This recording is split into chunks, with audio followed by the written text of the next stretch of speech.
자, 우리 옆에 분들과 서로 인사 나누고 서로 격려하겠습니다. 우리 함께 힘내십시다.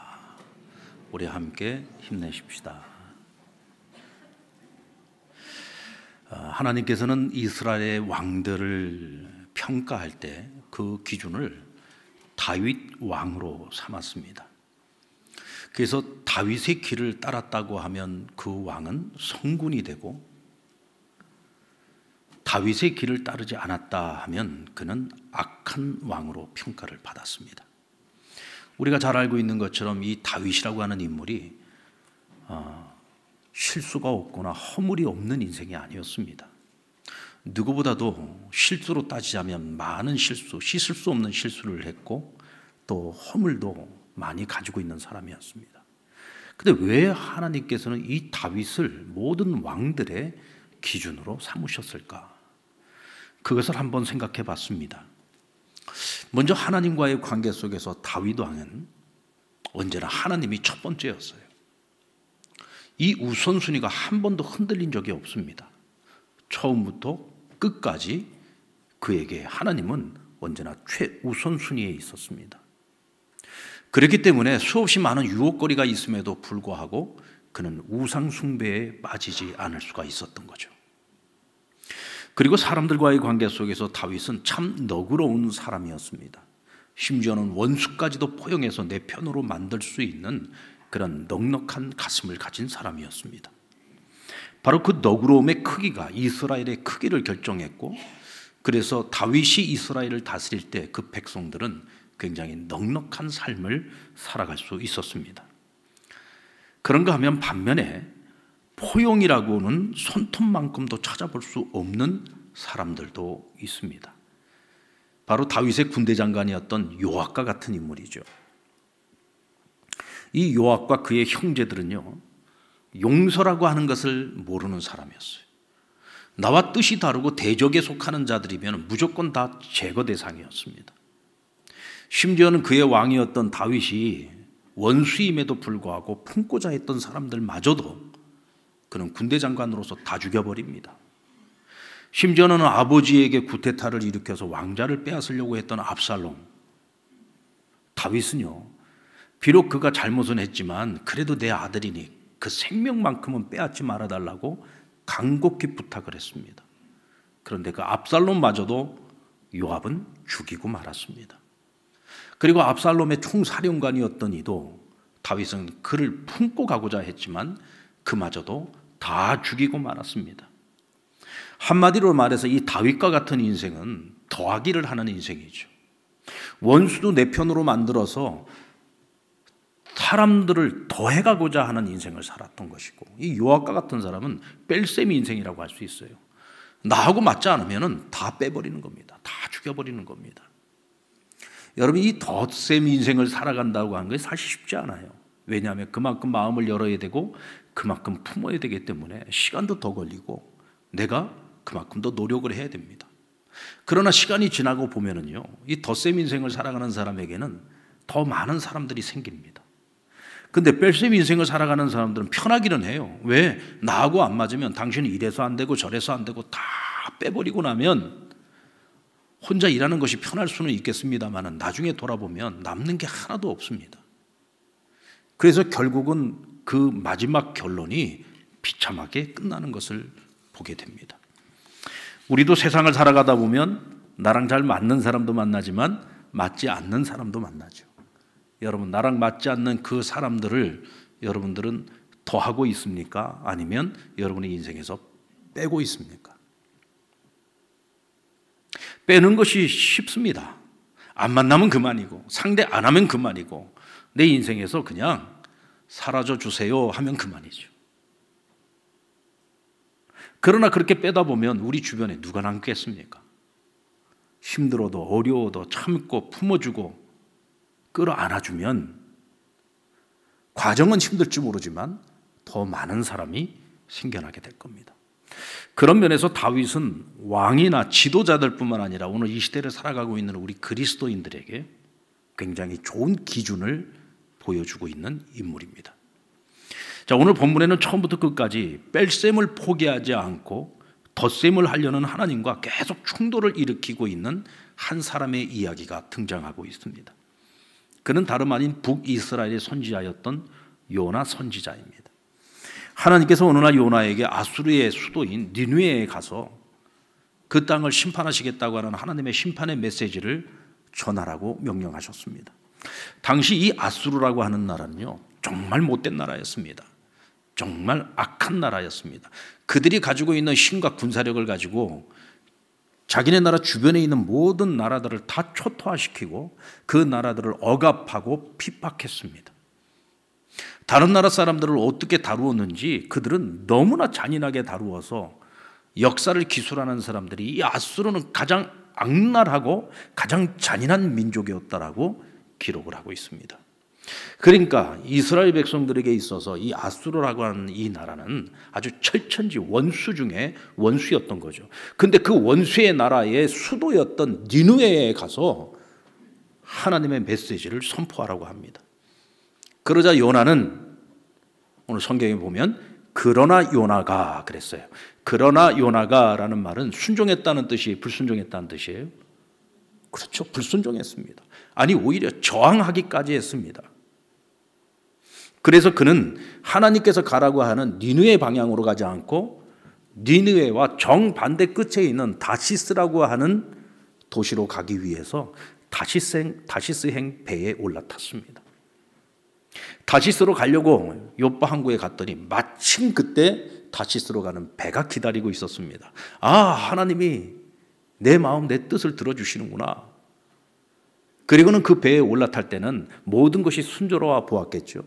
그런데 여러분, 우리가 하나님께 불순종할 때요, 하나님이 그렇게 만만하게 그 불순종을 수용해 주시는 분이 아닙니다. 그 배를 타고 마음 편하게 배 밑창에 내려가서 깊은 잠에 빠져 있는 요나를 위해서 하나님이 바다 한복판에 큰 폭풍을 준비해 두셨습니다. 결국 요나는 선원들에 의해서 바다에 던지워지게 되죠. 그리고 그 요나를 삼킬 큰 물고기를 하나님께서 준비해 두셨다가 요나를 꿀꺽 삼키게 하셨습니다. 그래서 그는 3일 3야 깊은 지옥을 경험하게 됩니다. 여러분, 아무리 큰 물고기라고 해도 그 물고기 뱃속이 천국이었겠습니까? 얼마나 끔찍했겠습니까? 정말 지옥 중에서도 지옥을 경험하면서 그는 그 자리에서 하나님 앞에 두 손 들고 회개하게 되죠. 결국 하나님께서 처음 계획하셨던 대로 그 물고기는 요나를 니느웨 바닷가에 토해내게 됩니다. 결국은 아무리 우리가 하나님의 뜻을 거역하고 내 뜻대로 살려고 해도요, 결국은 하나님 뜻대로 되게 되어 있습니다. 결국 하나님께 항복한 요나는 하나님의 명령대로 니느웨 성에 들어가서 하나님이 전하라는 심판의 메시지를 전합니다. 40일 후에는 이 성이 무너질 것이다. 근데 니느웨 성은요, 굉장히 큰 성이었기 때문에 적어도 3일 길을 돌아다니면서 전해야지 되는데, 요나가 단 하루 길을 다니면서 그 하나님의 심판 메시지를 전했을 뿐인데 기적이 일어나기 시작했습니다.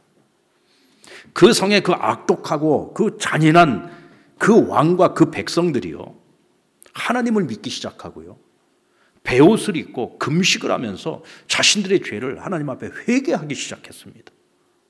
있을 수 없는 일이 일어나게 된 겁니다.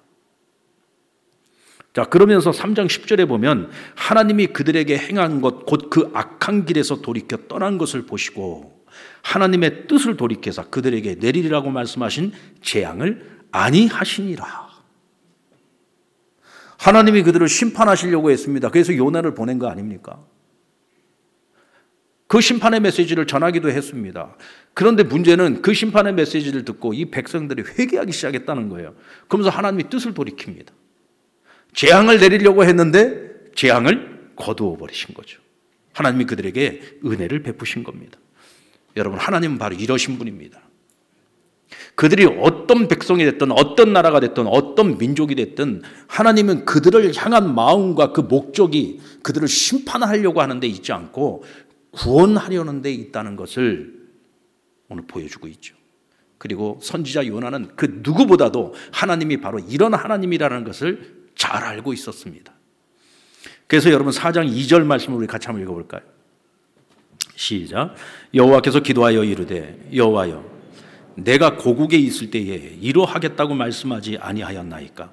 그러므로 내가 빨리 다시스로 도망하였사오니 주께서는 은혜로우시며 자비로우시며 노하기를 더디하시며 인애가 크시사 뜻을 돌이켜 재앙을 내리지 아니하시는 하나님이신 줄을 내가 알았음이니이다. 하나님, 나 그럴 줄 알았습니다. 하나님은 은혜로우시고 자비로우시고 노하기를 더디하시는 분 아닙니까? 인애가 크신 하나님 아니십니까? 나를 저 사람들한테 보내서 심판을 전하라고 하지만 하나님 본심은 그게 아니잖아요. 저들을 용서하려는 것 아닙니까? 저들을 구원하려는 거 아닙니까? 내가 진작에 알아보고 안 가려고 했던 것 아닙니까? 근데 왜 나를 이곳까지 결국은 오게 만들어서 내가 절대로 일어나서는 안 될 거라고 생각했던 그 일이 일어나는 것을 내 눈으로 보게 만드시는 겁니까? 그리고 이제 막 성을 내고 있는 거죠. 왜냐하면 요나에게 이 아수르라고 하는 나라는 반드시 망해야 되는 나라고 반드시 망해야 되는 민족이고 망해야 하는 백성이었기 때문에 그렇습니다. 그들에게 심판을 전하지만 마음이 불안했습니다. 왜? 하나님이 마음 바꾸실까 봐.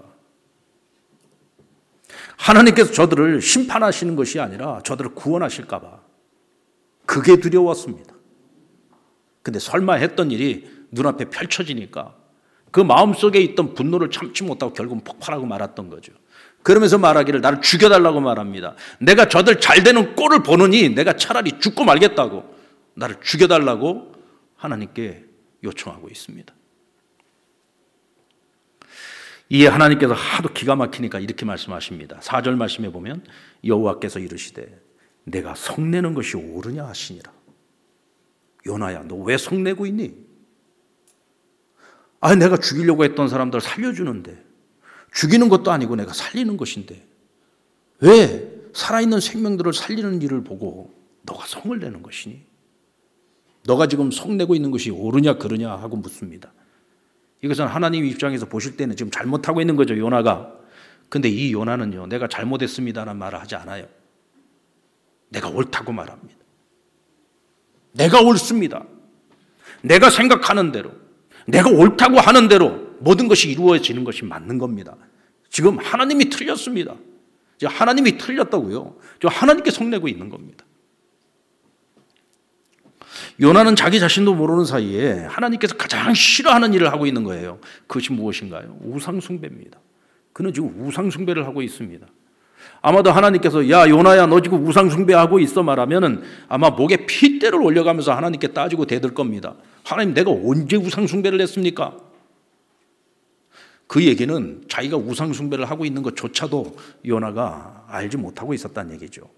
자, 그렇다면 요나의 우상숭배는 무엇일까요? 먼저 요나는 하나님께 순종하지 않고 자신의 생각과 자신의 판단을 더 신뢰했습니다. 그리고 그것이 성공하기를 간절히 바랬죠. 그러니까 하나님의 생각보다 자기 생각이 위에 있는 거예요. 하나님의 뜻보다 자기 뜻이 더 위에 있는 겁니다. 그러니까 하나님이 틀렸어요. 내가 옳은 겁니다. 여러분, 우상이 뭡니까? 우상이라고 하는 것은 나에게 있어서 가장 최상급에 있는 것이 우상인 거예요. 하나님의 뜻보다 더 위에 내 뜻이 있으면 그 내 생각과 내 뜻과 내 의지가 우상이 되고 마는 겁니다. 왜 하나님이 틀렸다고 하는데도 요나는 계속 내가 옳다고 얘기하는 걸까요? 이 사람이 지금 자기 의에 빠져 있는 거예요. 지금 요나가 섬기고 있는 우상은 바로 자기 의입니다. 내가 옳다는 생각을 절대로 내려놓지 않고 있는 거예요. 하나님의 의가 절대의가 아니라 자기의 의가 절대의가 되어버린 겁니다. 그러니까 다 틀려요. 나만 옳다고 주장하는 거죠. 오늘 자기 의를, 이 우상을 내려놓지 않으면 요나는 하나님의 은혜를 입을 수가 없어요. 나만 은혜를 입지 못하면 괜찮은데 다른 사람에게로 흘러가야 되는 하나님의 은혜마저도 막는 죄를 저지르고 마는 것입니다. 오늘날 우리 대한민국을 바라보고 있으면요, 지금 우리가 살아가는 이 사회를 보고 있으면 온 국민이 자기 의에 빠져 있는 것 같아요. 내가 옳다고 생각하는 것이 있으면은 내가 생각하는 옳음과 조금이라도 생각이 다르고 조금이라도 뜻이 다르고 조금이라도 이념이 다르면 전부 적으로 간주를 해버립니다. 그러니까 우리 사회는 중간이 없어요. 지금 보면 아주 극단으로 나뉘어가지고 서로 치열하게 싸우고 있죠. 나랑 조금만 달라도 포용할 생각을 하지 않습니다. 들으려고 하지 않아요. 적과 싸워서 나는 무조건 이겨야 된다는 생각을 가지고 있으니까 들으려고 하지 않습니다. 무조건 내 생각이 옳으니까 내 생각이 반드시 이겨야만 하는 거예요. 치열하게 싸우지 않습니까? 그러니까 지금 우리 사회가요, 더하기를 하지 않고 전부 빼기만 하고 있는 것 같아요. 당신은 이래서 안 돼, 당신은 이래서 안 돼, 그리고 전부 다 내 인생에서 모든 사람들을 다 하나하나 제거하기 시작하면 나중에 남는 게 무엇이 있겠습니까? 우리 사회 자체가 전부 다 아니라고 다 뺄셈만 하고 있으면 우리 사회가 남는 것이 무엇이 있겠습니까? 심지어는 우리 믿는 자들마저도 진영 논리에 빠지고 이런 잘못된 프레임에 빠져가지고 우리가 서로 자꾸 뺄셈만 하게 된다면 결국은 우리는 이 세상을 향하는 은혜의 통로가 되어야 되는데 우리가 그 은혜를 다 막아버리는 요나와 같은 실수를 할 수 있다는 겁니다. 여러분, 사람이 다 각기 생각이 다를 수 있잖아요. 생각이 다르고 내가 옳다고 생각하는 것이 있고 상대방이 그런 생각을 하고 있다면 그것을 뺄셈을 할 것이 아니라 우리는 그 사람을 위해서 기도해 줘야 되는 겁니다. 정치인들을 위해서 우리가 기도해야 되는 이유가 뭡니까? 대통령을 위해서 기도해야 되는 이유가 뭡니까? 우리가 이 사회의 지도자들을 위해서 기도해야 되는 이유가 뭡니까? 그들이 바른 길을 걸어갈 수 있도록 위해서 기도해 주는 거죠. 왜냐하면 그들이 바른 길을 걸어야 이 나라가 살 수 있기 때문에 그래요. 그들이 뺄셈을 하지 않고 덧셈을 할 수 있도록 우리는 기도해야 됩니다. 아멘. 그것이 오늘 이 시대 우리 그리스도인들의 사명인 거예요. 요나가 옳다고 생각한 것이 무엇일까요? 그는요, 악한 나라, 악한 민족, 악한 사람, 그들은 반드시 망해야 된다고 믿었습니다. 그러니까 아수르는 반드시 망해야 되는 나라인 거예요.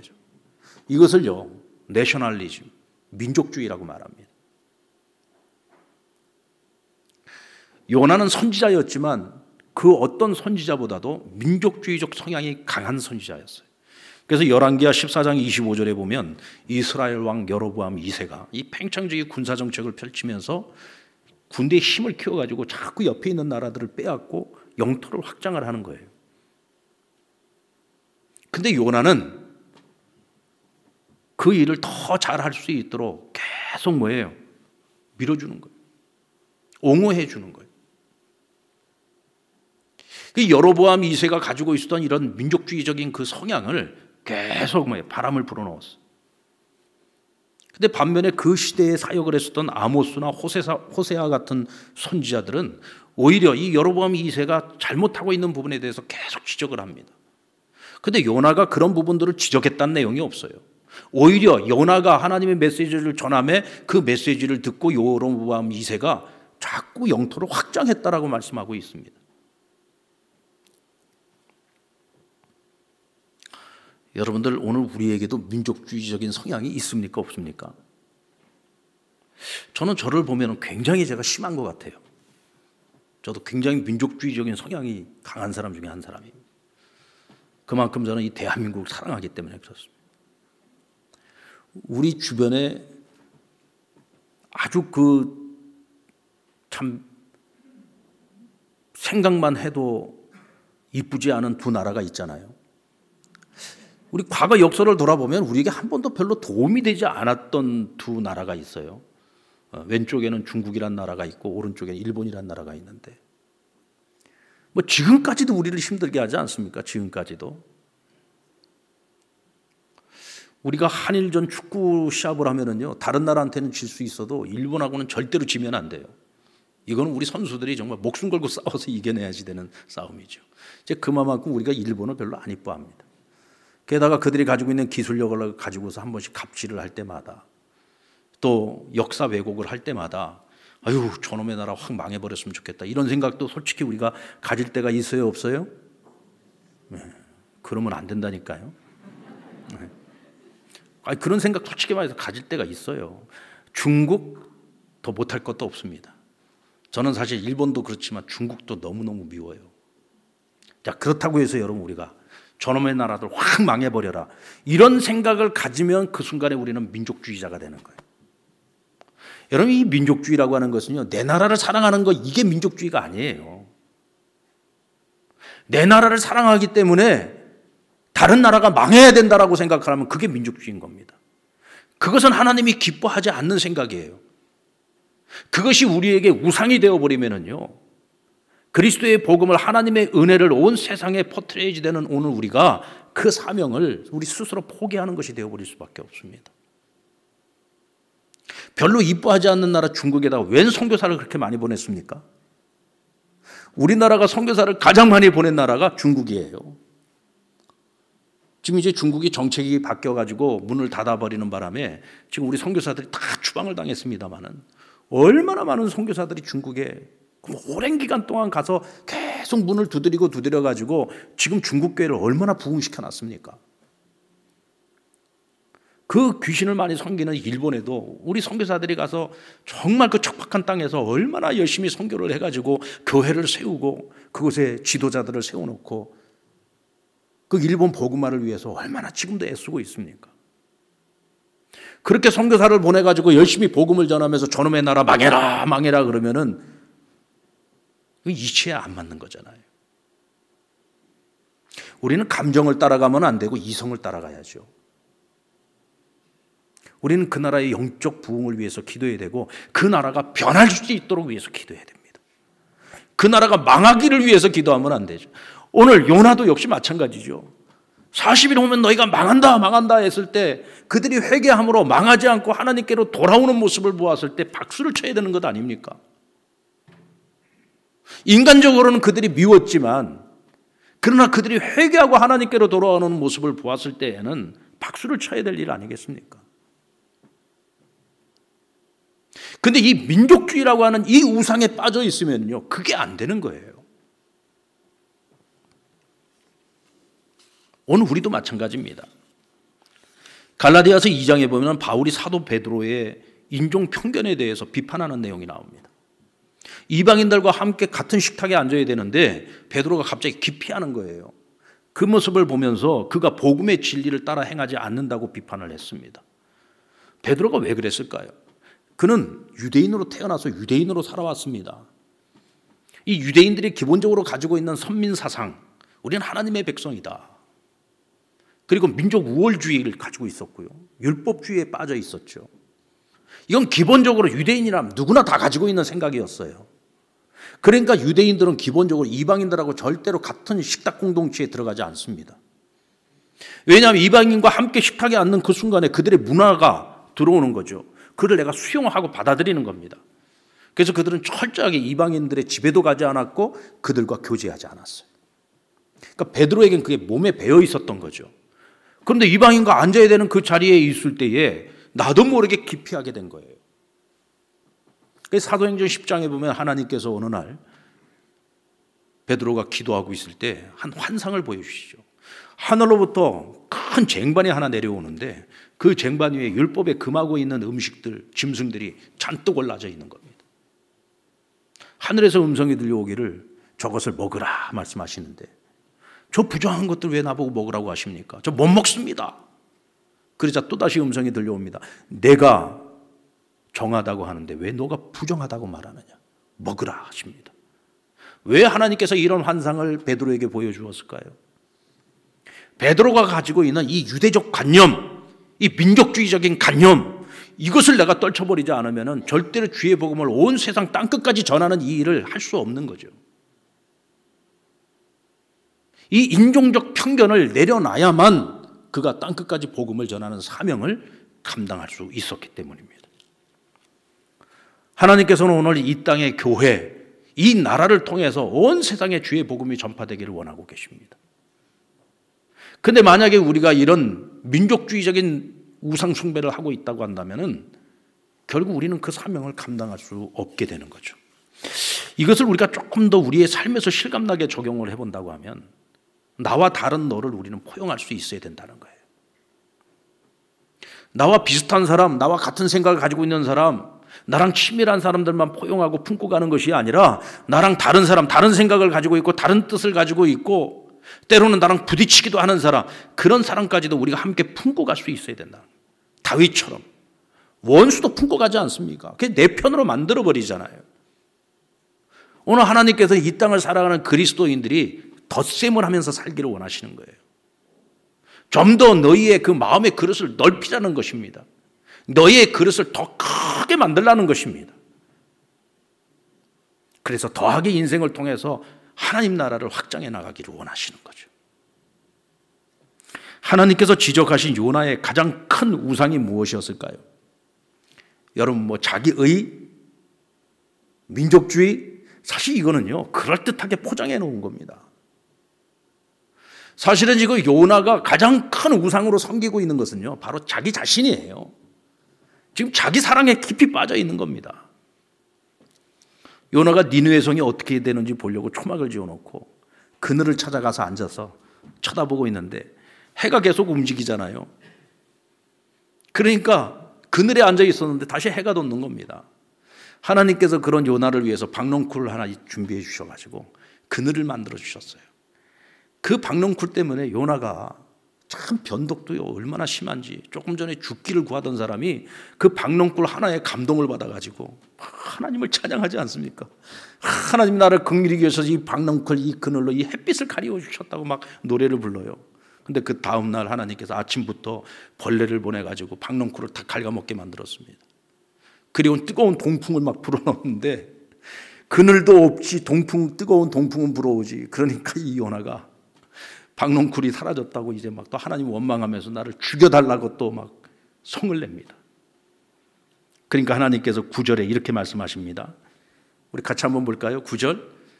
하나님이 요나에게 이르시되 내가 이 박넝쿨로 말미암아 성내는 것이 어찌 옳으냐 하시니 그가 대답하되 내가 성내어 죽기까지 할지라도 옳으니이다. 내가 옳으냐라고 얘기하는 건 너 틀렸어 이 말인데 절대로 틀렸다는 얘기 안 하죠. 내가 성을 내다가 죽는 한이 있더라도 내가 옳습니다. 하나님이 틀렸습니다. 그러고 또 성질을 부리고 있죠. 그러니까 하나님께서 요나의 이기주의를 지적하십니다. 여러분 우리 10절로 11절 말씀 우리 같이 한번 더 읽어보겠습니다. 시작. 여호와께서 이르시되 내가 수고도 아니하였고 재배도 아니하였고 하룻밤에 나왔다가 하룻밤에 말라버린 이 박넝쿨을 아꼈거든. 하물며 큰 성읍 니느웨에는 좌우를 분별하지 못하는 자가 12만여 명이요 가축도 많이 있나니 내가 어찌 아끼지 아니하겠느냐 하시니라. 여러분 이 요나가 얼마나 이기적인 사람이에요. 박넝쿨 자기가 애쓰고 수고해서 만든 것도 아니고 하나님의 은혜로 주신 거야. 근데 그거 하나 사라졌다고 해서 얼마나 아쉬워했습니까? 근데 하나님 말씀하십니다. 얘야 저 니느웨 성 안에는 좌우를 분별하는 자 하지 못하는 자가 12만 명이나 있다. 거기는 죄 없는 어린 아이들도 있고 노인들도 있고 심지어는 하나님께서는 그 안에 있는 가축들까지도 다 신경을 쓰셨어요. 만약에 내가 심판을 내리면 저 안에 있는 죄 없는 자들도 다 같이 죽어야지 되는데 너는 그 좌우를 분별하지 못하는 그 12만 명 네 눈에 너의 관심거리에는 전혀 있지도 않느냐. 저 아무것도 아닌 저 박넝쿨 하나 가지고서 저렇게 아쉬워하면서 그 하나를 그렇게 아끼면서 어떻게 저 안에 있는 그 수많은 생명들을 너는 조금도 아깝게 여기지 않느냐. 기가 막힌 거죠. 하나님 보실 때. 그래서 하나님께서 이 땅에 예수님을 보내신 겁니다. 요나서는요 결론이 없어요.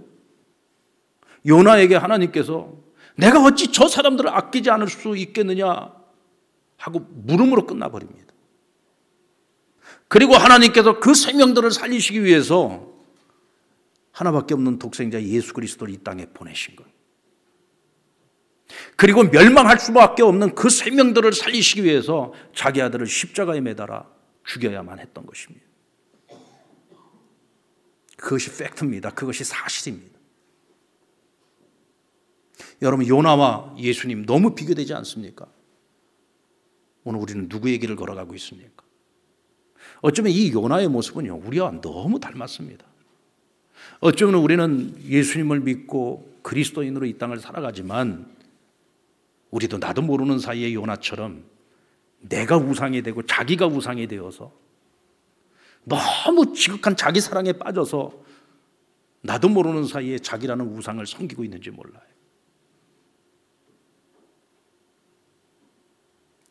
오늘 예수님께서는 우리를 위해 모든 걸 다 버리셨잖아요. 하나님께서 오늘 우리를 바라보시면서 원하시는 것은 요나처럼 뺄셈 인생이 아니라 예수님처럼 덧셈 인생을 살아가기를 원하시는, 다윗처럼 너그러운 마음을 가지고 더하는 인생을 살라고 말씀하십니다. 지난번 저희 어머니 돌아가시기 전에 한 달 동안 중환자실에 계셨습니다. 이 중환자실에 계시니까 면회가 안 돼요. 면회도 가족 중에 한 사람밖에 면회를 못 하는 겁니다. 그러니까 저 안에서 대체 무슨 일이 일어나는지 볼 수도 없고 알 수도 없고 얼마나 답답한지. 이제 마지막 임종하실 때가 이제 되니까 그때 이제 마지막 임종을 앞두고서 가족들 한번 들어오게 해주더라고요. 근데 저희들이 이제 계속 면회를 이렇게 왔다 갔다 하는 가운데 보니까 이 간호사들이 교대로 이제 그 중환자실 업무를 보는데 여러 간호사들 가운데에서 특별히 저희 어머니 돌보고 있던 그 간호사가 참 사람이 인품이 좋아요. 성품이 좋더라고요. 그 이제 중환자실에 있다 보면 이게 가족들하고도 부딪히는 일들이 많이 생겨요. 왜냐하면 여기는 아주 긴급하게 생명이 왔다 갔다 하는 곳이기 때문에. 그러니까 중환자실 간호사들이 어떻게 보면 스트레스가 제일 많을 것 같아요. 그러니까 이 환자 가족들을 대할 때에도 어떤 분들은 보면은 굉장히 무심하게 대하고 어떻게 보면은 너무 성의 없는 모습을 보일 때가 있어요. 그런데 저희 어머니를 돌봤던 그 간호사분은 사람이 그 환자를 대하는 거나 이 가족들을 대하는 게 굉장히 진지하고 나름대로 정말 최선을 다해서 섬겨주는 모습을 보여주더라고요. 그래서 저희가 어머니 이제 마지막 임종 기도를 하고 난 후에 이제 나오면서 그동안 그분이 보여줬던 마음들이 너무 감사해서 그동안에 너무 감사했다고 너무 고마웠다고 이제 인사를 드렸어요. 그랬더니 그분이 이렇게 대답을 하더라고요. 아니에요. 무슨 말씀이세요?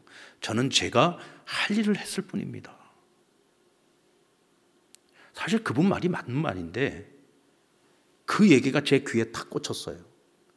그리고는 제가 참 많이 생각을 해봤습니다. 그 말을.